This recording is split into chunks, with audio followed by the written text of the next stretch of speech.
We left the party spending the night in an abandoned goblin camp in a cave somewhere near Rycroft. All had taken their watches without incident, and Septima was the last to stand guard. As she did so, she felt herself irresistibly drawn to the figurine of the silver spire, and once more found herself pulled into it. Calla, Gera and Alistair were asleep one moment and standing, awake, in a strange tower the next.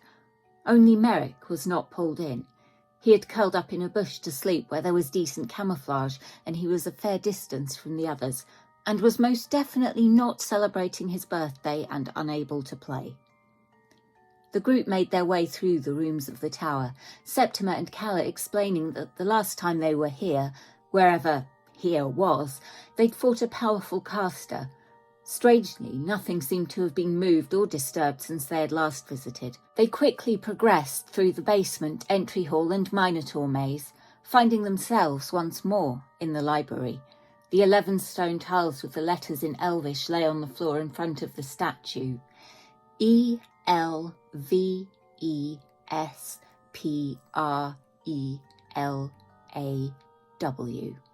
Septima read out the inscription once again. To open up the door, you only need the key. If you know my name, the answer's plain to see. Whilst Alistair, being somewhat familiar with Silverhaven, and Septima discussed whether they might actually be in the Silver Spire, or whether this was some kind of test to gain admission into the Spellweavers' Academy, Gera and Calla watched and listened for a few moments before exchanging an amused glance. Septima recalled the Spellweaver being a somewhat mythical figure, a powerful wizard from many centuries ago who may or may not have existed. The answer's Spellweaver, Gera stated. Alistair wandered to the books lining the shelves of the library to see if he could find something a little more upmarket than Wicked Wizards, but was disappointed to learn from Calla that none of these books were real. It was like a doll's house. It was decided that Septima should place the tiles, so the other three stood back whilst she went up and placed them carefully into the spaces at the base of the statue. As soon as the final tile was in place, the centre of the room began to rotate. The others could only watch as the opening through which they were looking was replaced by a solid wall. Alistair kicked it, sustaining toe-stubbing damage in the process. Septima found herself with access to a small chamber. In the centre, a plinth with a book resting on it. She went to investigate and saw that it was completely blank. Picking it up and examining the cover, she noted it was very plain.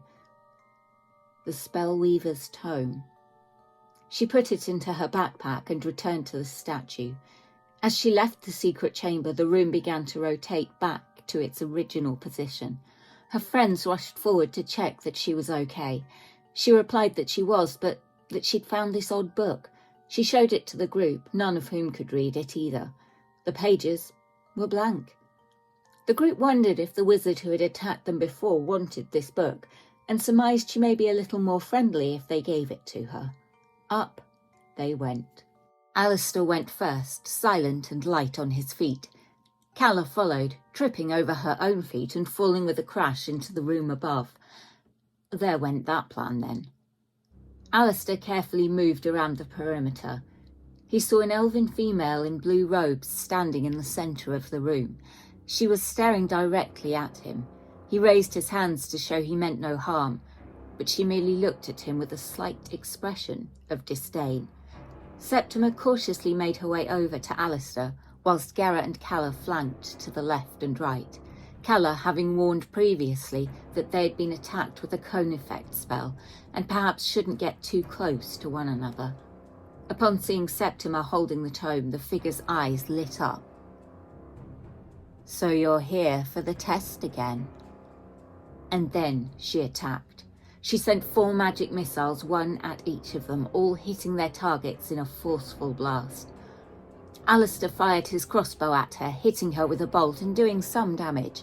Septima decided to send a second level blast of magic missiles back, the mage casting shield and negating all damage. All Gera was able to do was move closer. Calla cast moonbeams centered on the wizard and shillelagh on her staff. The wizard made her saving throw, taking less damage than Calla had hoped. She used her turn to move out of the magical light, casting suggestion on Gera. He suddenly had this overwhelming urge to go and stand on the staircase and do absolutely nothing. Alistair fired again, missing. Septima shot a firebolt, also missing. Gera was still chilling on the stairs, and Calla moved her moonbeam over the mage, who failed her save this time, taking more damage than before. This broke her concentration and broke her spell on Gera. She vanished from view. Alistair, having no idea where she was, carefully looked for any signs, a natural 20 giving him the feeling that she had moved closer to him. He drew his short sword and made 2 attacks, both swishing through empty space. Septima, seeing where he had been aiming and hearing him call out that she was closer to him, fired another firebolt. It slammed into the wall. All Gera could do was go back up the stairs and into the room. Calla cast Fairy Fire, missing the location of the Spellweaver by a whisker. A firebolt blasted at Alistair, hitting him, but enabling him to see where it had come from. He moved closer to that position, again making 2 attacks with his sword and dagger, but hitting nothing. Septima sent another firebolt into nothingness. Gera began to make his way to the general area where the group thought the invisible caster might be hiding. Calla also moved and started to cast Fairy Fire again on the area. As she uttered the final incantation, the spell fizzled out. Counterspelled. A fireball exploded around Gera, who used his Absorb Elements ability to take in some of that damage. Alistair tried to hide. Septima again used Magic Missile, the Spellweaver unable to react this time as the bolts slammed into her, breaking her concentration on invisibility. Gera moved in, hitting her hard with Dawnbreaker, dealing back some of her fire damage. As he lifted his sword, he said, "Found you," and watched as the blade sizzled through her body, melting it into a puddle of water. The simulacrum was gone, only her robes remaining. Septima picked them up, and as she did so, the 4 found themselves flung into darkness, then once more in the goblin camp. It felt like they had awoken from a bad dream. Nobody was injured, no resources used. Only Merrick was absent. The group took an hour to process what had just happened, Septima attuning herself to the robes of the Spellweaver, whilst Alistair contemplated life. Gera kept watch, and Calla painted a picture of, well, with her performance check of 6, nobody was quite sure, but she seemed to be attempting to paint her sleeping dragon figurine. This done, the group decided to head back into the deeper recesses of the cave system, hoping to find Merrick along the way. Calla cast Dark Vision on Gera to avoid the need for a torch. They made it through the first part of the caverns without issue, but once they reached the man-made area, Septima could hear a slight scratching and snuffling sound. The other 3 hung back whilst Alistair slunk ahead, spotting another Dretch. His sneak attack and assassinate ability meant it died in 1 shot without even knowing it was in danger. He moved further in and noted a second Dretch. This time his attacks didn't do as much damage. The Dretch released a cloud of foul, poisonous gas that Alistair was barely able to shake off before Septima launched a firebolt. It fired straight into the Dretch's open mouth, igniting the gas. Alistair was able to drop and roll out of danger as there was a small explosion. Job done, they continued on. Now in the room with the chest, the pool and the trap tiles, they decided to have another go at solving the puzzle. At this point, I reminded them that nobody had been looking for Merrick, and Alistair rolled a natural 1. A gloomstalker in the dark is never easy to spot. Having worked out that none of the tiles were currently active, and the symbols on them corresponded to letters, they each stood by a tile. As Gera was suggesting that they all step on them together, Alistair stood on his. S. The sequence was triggered. All they could do now was stand on their tiles in what they hoped would be the correct order. Luckily for them, it was. The liquid in the pool, acid, not water, drained away, exposing the chest. Alistair examined it, finding it locked, but not trapped. He got to work with his thieves' tools, jimmying the lock. At one point he felt one of his picks catch and tremble as the pressure was almost more than it could take, but then it clicked into place and the lock was no longer locked. Opening the chest, Alistair found what he could only describe as a nice stick, wooden, light, and with a vine pattern carved into it. He had no need of it, so he passed it to Septima. Being a wizard with arcane knowledge, she recognised it as a wand. A wand of healing word, which would require attunement.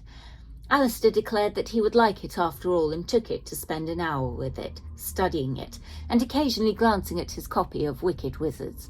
Septima sat back with her copy of Tusk Love disguised as a textbook. Calla and Gera kept watch, Gera suggesting a new game, textbook or sexbook. The first 10 minutes passed without issue, but about 15 minutes in they could hear something approaching. Calla tried to sneak closer to look, but stealth isn't her strong point.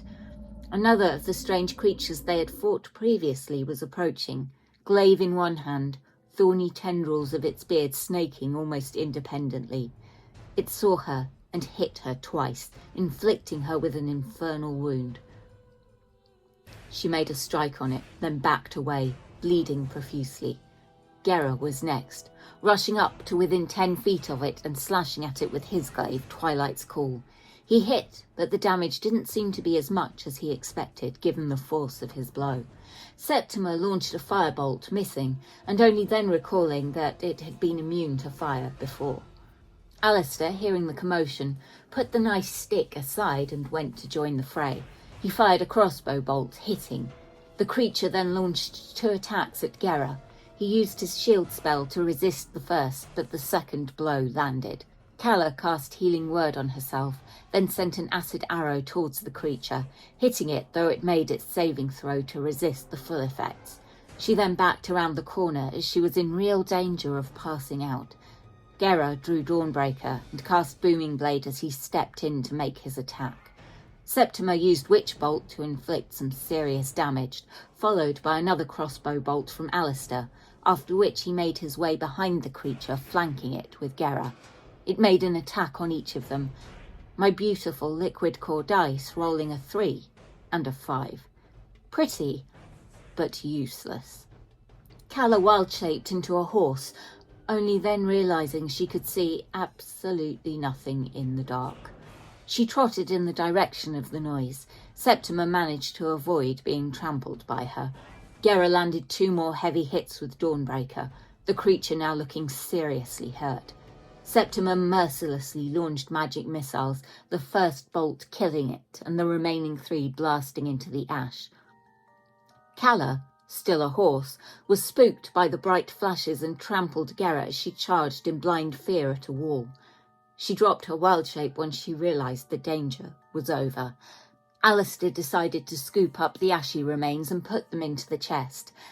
The thing is, when you take long rests in dungeons, time doesn't stand still. The group took an hour to recoup, Alistair attuning to the wand. Then they forged ahead, ready to face whatever was next. At least, that's what they're hoping.